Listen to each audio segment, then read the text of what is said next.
So I'm going to kick off with you, Gengchen. What would be really good if you could just set the stage a little bit on some of the innovation. I think the previous panel has been talking a little bit about it, but just from as we go into this space, if you could set the tone for us from the technology aspects, what are some of these very critical technology changes, and why is it an exciting moment for biotech to be addressing food security? Thanks. Now, this is in biotechnology in last, I think, 30 years, really make a significant progress, especially, the GMO products. Right now, the gene editing, the new technology come out. GMO technology is a approved technology in last 20 years, at least for corn, soybean, cotton, especially in Asia. I think like India and China is why, for cotton is used many years. Yep. But for food, China is getting approved for corn very soon. And it's a good something. And especially, I think the impact for the GMO, one good example is the soybean. Normally, like 30 years ago, China is exporting soybean. And Latin America is basically the importing soybean. Right now, I think South America become the major soybean exporter, and China become the biggest soybean importer. Over 90% of the soybean consumed in China is imported from North America or South America. I think this is how the food security, how the productivity and the cost this GMO bring to us. But look, for the future, I think the last 30 years, if you look at the trees, GMO present basically is insect resistance, herbicide tolerance, and maybe drought tolerance was not addressed. So they have some limitation there. Number one is they have very costly. Normally one tree is get approved from research to market is over much more than $100 million, and more than 10 years research and testing process. That's it's not easy for small or even middle-sized company to work on this. Number two is they have limited trees to be used in the product. I said before, herbicide tolerance and the insect resistance is only 2 trees was played a significant role in last 30 years. In last 30, you look in going through 30 years, millions, billions of dollars investment already. So these 2 trees was important. Others was have limited effect. I think number 3 is the acceptance by the public. The public still, this is some argument. Someone like it, someone not like. We don't say it was wrong or not, but still there's issue there. Coming up, I think over the next few years or next maybe 10, 20 years, I think a major thing I will look at is gene editing. Yeah. This was much, more, I will look more promising technology in increase the productivity and for agriculture and crops. Gene editing is a new method.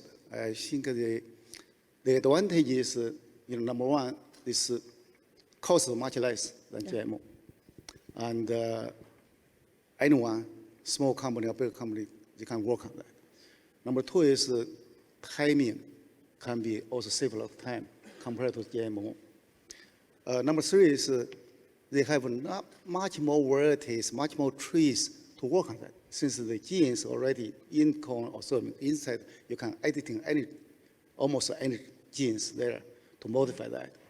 And through this one, I always believe, in the future, maybe the gene editing will become a very common technology used by the breeders. That's the thing. I think can be much more trees you can work on that. It's not like 1 or 2 things.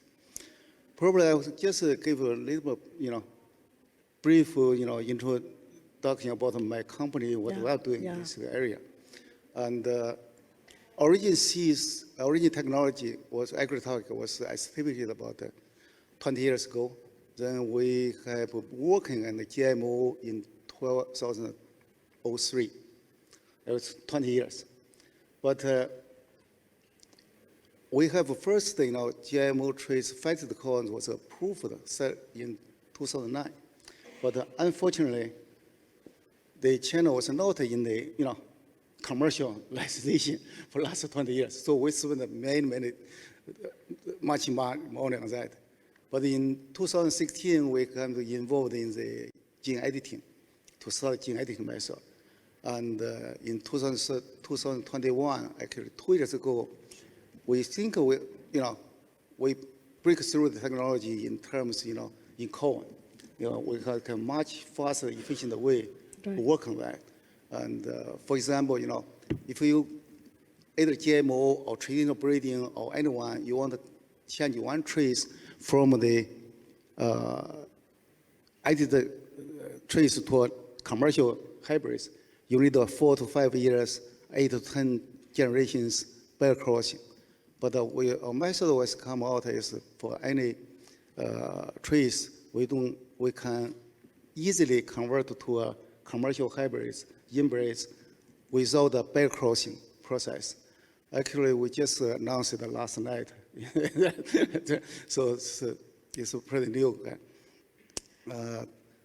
In last 2 years, since this one, we have built up the system with 7 or 9 traits or trait combination. For example, plant height, plant maturity, some disease resistance, plant type.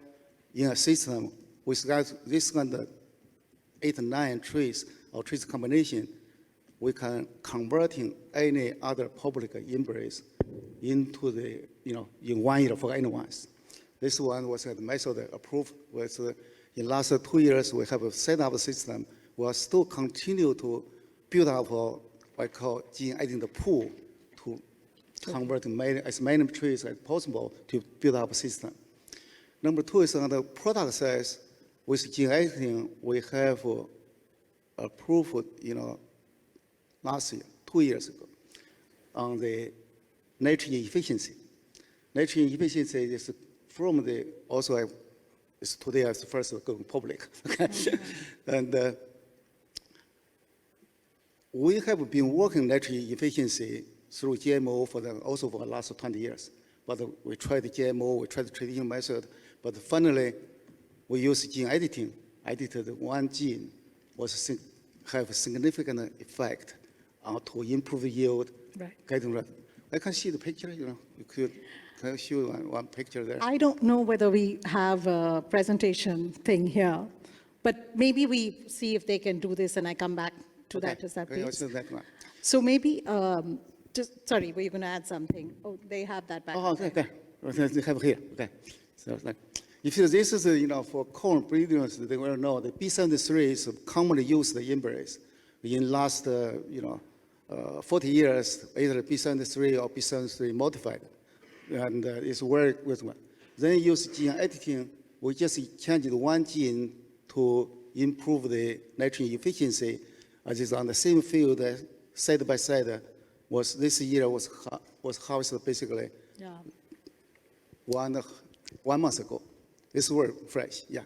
So the picture is worth more than 1,000 words, right? The difference between the right and the left is to what? So this is the different growing. That's just two exactly same inbred growing the same field in the different stage. You can see the whole picture.